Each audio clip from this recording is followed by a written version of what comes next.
Hey friends, welcome back to my channel. Let's start with the project. For the first project, I have these two packages of 1 gallon stir sticks, and I am taking 8 that I'm gonna cut right where the curvy part starts, and then 5 that I'm gonna cut in half. I'm using my miter saw to cut it, and I'm cutting all 8 at the same time. After I was done with that, I am just sanding them a little bit on the edge where I cut it. After that, I am taking my Gorilla wood glue as well as my hot glue to attach these pieces together.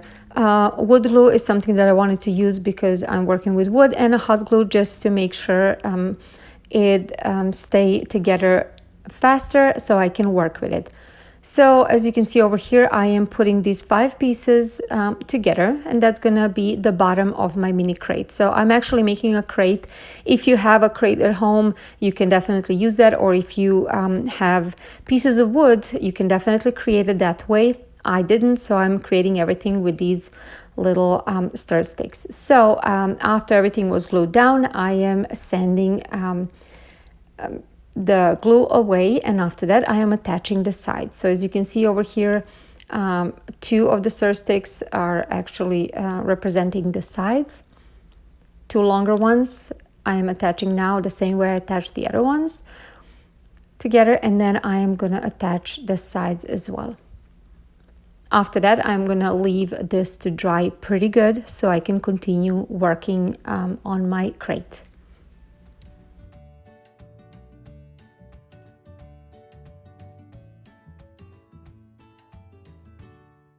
Everything was completely dried. I'm taking my Waverly chalk paint in a color truffle, and I am heavily distressing it. And as you can see over here, heavily meaning on some spots I didn't care if there was a lot of paint, and on some was less, but even if it looks messy, it was totally fine because this is going to be later covered with my Rust-Oleum chalk paint in a linen white color.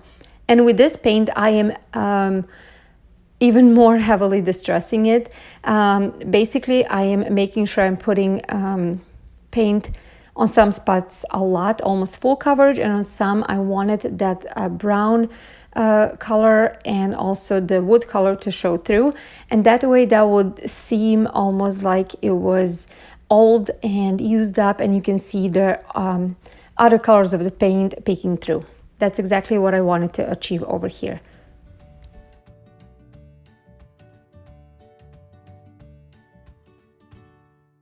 Next, I am taking this disposable cookie sheet that I got from the Dollar Tree. It comes in a package of 2.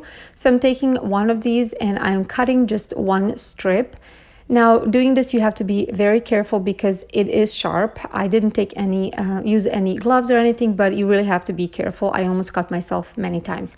So right now I am making sure I am folding the sides in, all 4 sides in, because I wanted to make sure I don't cut myself, and also using this mini crate later, I didn't want to hurt myself as well.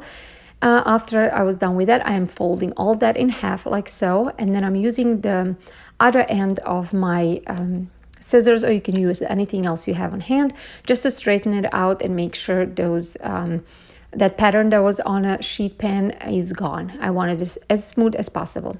And that will represent my handle. If you have anything else to use, you can definitely do it. This is what I had on hand. To attach it, I'm using this 3M all-purpose glue as well as hot glue to attach my handles to the crate. And then I'm using just clothespins, that's what I had on hand, to make sure it stays in place and glue properly.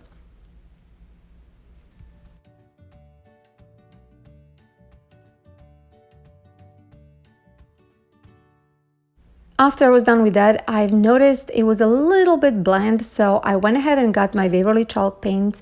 One was in a celery color and the other one was mineral, and I was alternating both of those and just adding touches here and there just to make sure I wanted that crate to look really, really distressed and old. So when I was happy with how everything turned out, it was time to work on my handle. So for distressing the handle or actually making it look very old and rusty, I am using these 4 paints, craft paints. I'm actually using 3 craft paints: pavement, light gray, and copper, and I'm using Waverly chalk paint in the color truffle. And I am just dabbing it with my sponge, alternating all the colors until I was completely happy the way it looks, until I reached that very rustic old look. I'm also making sure I'm doing distressing this handle from the inside as well, because that is going to be visible too.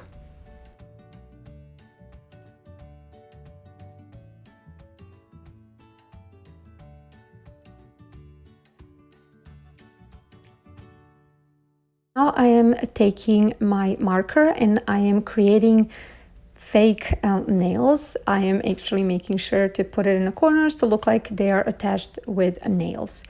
Next, I'm taking these push pins.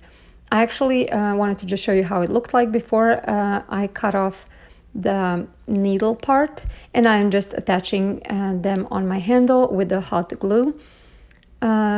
And then after that, I'm just gonna add a little bit of brown color on them to make them look even more old.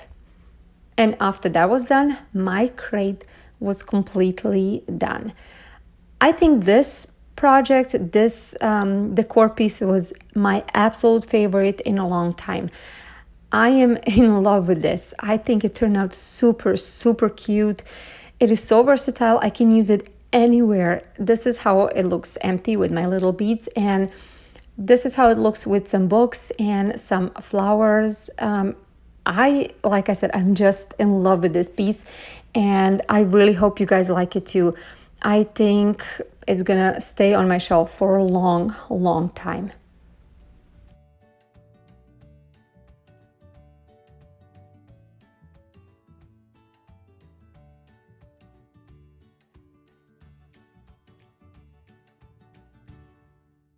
If you're new to my channel, welcome. I am Jelena. I am stay-at-home mom of 2 kids. I absolutely love doing DIYs, and that is what I'm doing now on my channel exclusively. I hope you will watch my other videos and hope you will like them enough to consider subscribing. Subscribing is free. Just make sure to click on notification bell so you don't miss on my future videos. Also, don't forget to follow me on social media as well. For my second project that is super simple, I'm taking these Jenga blocks, I'm taking 10 of them, and I'm gonna put together 5 at a time in a row like I'm doing over here. After I've created 2 sets of 5, I am taking this 5-gallon stir stick or paint stick from Lowe's, I believe, and I'm just measuring how much I need to cut. It is the same length as those 5 Jenga blocks. I'm using my miter saw to cut the paint stick, and I sanded the edges a little bit. Now I am measuring to see where am I going to glue these on the paint stick. I have these cork letters that I got on a yard sale in a big bag for 50 cents, but I'm sure a lot of craft stores have it. So as you can see over here, I'm just trying to figure out how much space to leave in the middle for these letters to go in, and where do I have to glue, how much space do I need to glue these Jenga blocks on. And that's what I'm doing over here. If you do not have these cork letters, or you cannot find them, you can certainly use any other type of letters, or there's wooden letters in a crafter square of Dollar Tree. You can use those as well, anything that you have on hand. After this was dry, I'm taking my black paint, acrylic paint, and I'm just painting this base completely in black. I didn't want to distress it. I didn't want to do anything else with it because I thought cork letters were distressed enough and kind of give a texture. I wanted this to be plain and black and very elegant. And over here you can see I am using letters to create word coffee. You could definitely do something else. I also could do word eat. Anything that comes to your mind. It is very cute thing and very versatile. I really like how it turned out, and it's very cute decor piece. Very easy to make, very simple, but it looks great.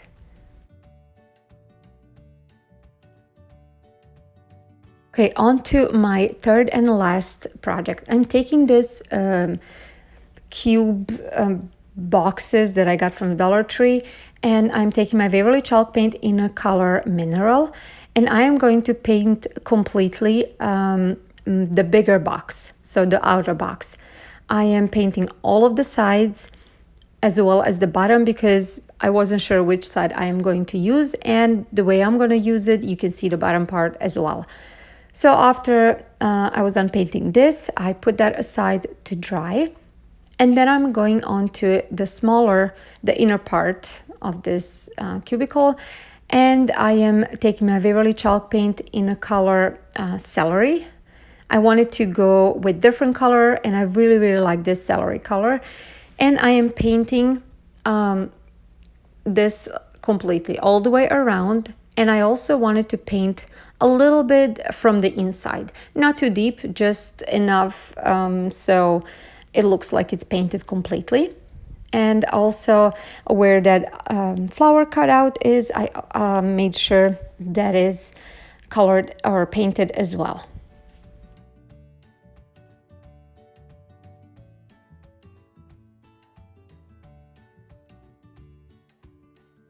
Now it's time to distress it. I'm using my Waverly chalk paint in a color truffle, one of my favorite paints for distressing, and I'm distressing the bigger cube all the way around. Especially I am making sure the edges are heavily distressed because I wanted them to pop out. After I was done with this cube, I am taking my Waverly chalk paint in a color mineral, and I am distressing the smaller cube. Again, going all the way around, making sure I reach the distress level that I am comfortable with and that I really like. I also went ahead and got the paintbrush that I used with the truffle paint, and I got this cube distressed just a little bit, especially on the edges with this color. I wanted just a little touch of the deeper color. Okay, after all this was done, I am taking these white pebbles that I have actually in my front yard around the tree, and I am filling the smaller cube with these rocks, and I'm gonna stick the succulent on top, and that's pretty much it. This is how my project turned out. This just came to me one day, and I thought it is so cute and so simple to make, but very, very, very unique. So this is how it turned out. You can definitely use any plant you want. You can use it for something else, but I really like how these colors coordinate together, and I think it's very farmhousey but modern. Also, you can use it without anything, just like a cube, and I think it looks very cute as well. I really hope you guys enjoyed watching this video. As always, give this video a big thumbs up. It means a lot to me. And subscribe if you're not already subscribed. Thank you so much for watching. I'll see you in my next video. Bye, guys.